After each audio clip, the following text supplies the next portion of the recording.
Kayla and I got to see a lot of behind the scenes action to the parade, such as the dozens of cops that got ready and walked by.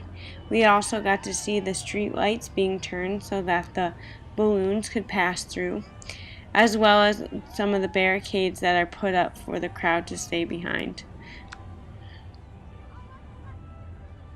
It was also nice to chat with some locals, and one couple was actually from San Antonio, Texas.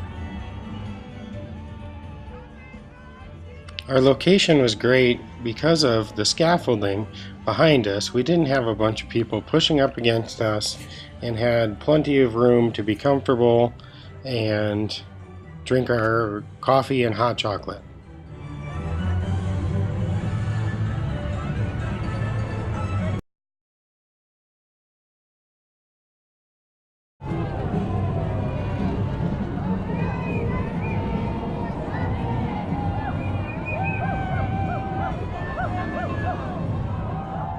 We got to the parade at 6 a.m. that morning, which was a great idea because we got a spot in front of Radio City Music Hall, and we were also able to get on a local TV station, and we will put the link to that in the description so you can check it out.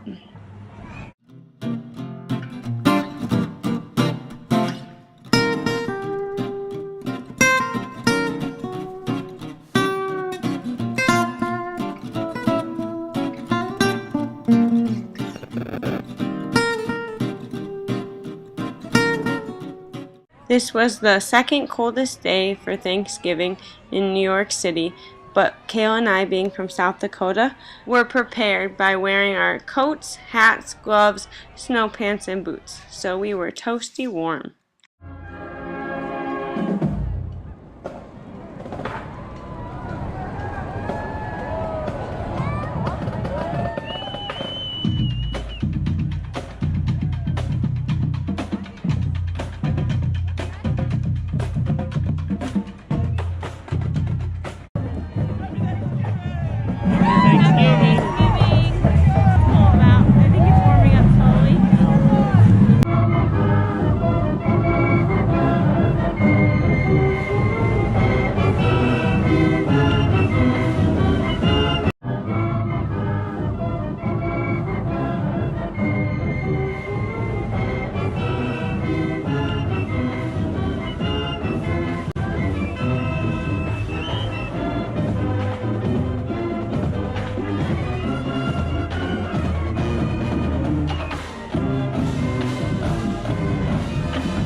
Thank you for watching. Please subscribe to our channel and give us a thumbs up, and we'll see you next time.